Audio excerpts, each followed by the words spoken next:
Les vraies voix Sud Radio. Et c'est Octobre Rose dès aujourd'hui, c'est le mois de la sensibilisation au cancer du sein avec plus de 61 000 nouveaux cas diagnostiqués en France. En 2024, le cancer du sein demeure le plus fréquent chez la femme et face au faible taux de dépistage, la Ligue contre le cancer déploie une flotte de camionnettes pour aller vers les territoires isolés. Et on en parle ce soir avec Zineb Lounissi qui est avec nous. Bonsoir, merci d'avoir accepté notre invitation. Bonsoir. Bonsoir, merci d'inviter la Ligue nationale contre le cancer et bonsoir à vos auditrices et auditeurs. Alors, vous êtes scénologue spécialiste chargé de prévenir, dépister et de soigner les pathologies au sein et administratrice de la Ligue contre le cancer. Aujourd'hui, les chiffres qu'on annonce sont désastreux. Est-ce que ça veut dire que le dépistage n'est pas encore ancré dans la tête des femmes aujourd'hui ? Alors, d'abord, vous avez rappelé quelques chiffres et vous avez bien raison parce que ça permet de voir un petit peu l'état des lieux du cancer du sein chez la femme en France. Les chiffres ne sont pas bons. Plus de 12 000 décès par an, première cause de mortalité par cancer chez la femme, mais quand même avec une petite pointe d'optimisme puisqu'on arrive et on sait guérir. Les taux de survie net à 5 ans, ils sont à 88%. C'est plutôt intéressant. Par contre, ce qui est plus inquiétant, c'est que la France est champion européen des nouveaux cas de cancer. C'est le pays d'Europe avec la plus forte incidence du cancer du sein. Le chiffre, c'est 105 Françaises pour 100 000 en France qui sont atteintes, soit bien plus que l'Italie, nos voisins, 87, l'Espagne 81 et l'Allemagne 77. Et ces chiffres ne sont pas expliqués par un meilleur dépistage, vous venez de le dire. Malheureusement, les taux de participation au niveau du dépistage organisé ne sont pas bons. Je peux dire que le Covid a donné presque un coup de grâce, mais j'ai l'impression qu'on a encore les séquelles du Covid et de la crise sanitaire. Mais ceci dit, ce taux de dépistage organisé n'est pas bon pour plusieurs facteurs que nous avons nettement bien identifiés à la Ligue contre le cancer et que les pouvoirs publics ont également identifiés. Parce que on aimerait, pour que ce dépistage organisé soit efficient et efficace, il faudrait que ce taux de participation soit au moins égal à 70%, et nous en sommes très loin. On plafonne au maximum à 50%, avec de très grandes disparités territoriales, mais également de très grandes disparités sociales.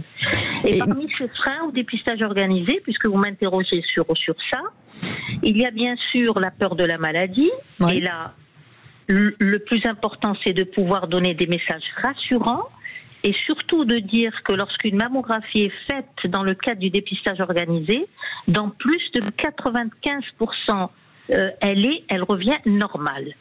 Le deuxième frein, c'est les femmes qui nous disent « ça fait mal ».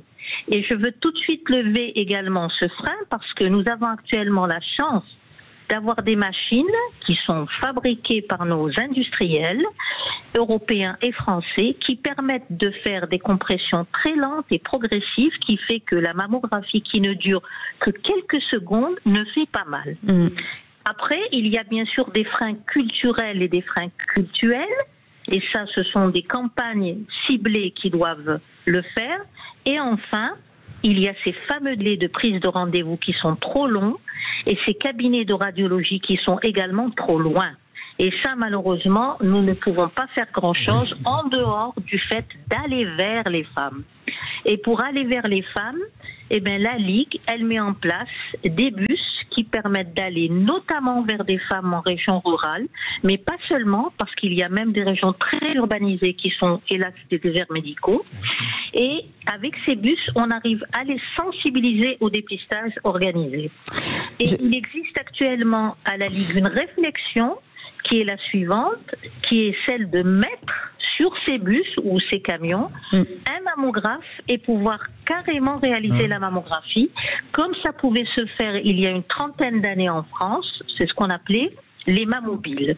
Et nous sommes en train d'y réfléchir, ça pourrait être une solution afin justement d'aller vers ces femmes qui, pour des raisons qu'on comprend, même si elles ont envie de se faire dépister, ne peuvent pas. Merci beaucoup, Zineb Lounissi. Merci d'avoir été avec nous. Et j'imagine que tout est inscrit sur le site de la Ligue contre le cancer, bien entendu. Et je rappelle qu'il déploie cette flotte de camionnettes. Et n'oubliez pas, allez vous dépister et vous regardez sur les sites à passer un certain âge. Mais à quel âge on doit commencer, Zineb, rapidement? Alors, commence chez les femmes qui n'ont pas d'antécédents familiaux particuliers, qui n'ont jamais eu de cancer, c'est à partir de 50 ans jusqu'à 74 ans.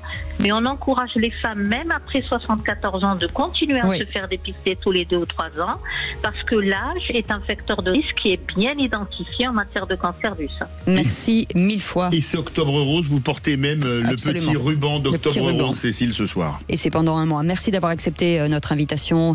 Merci.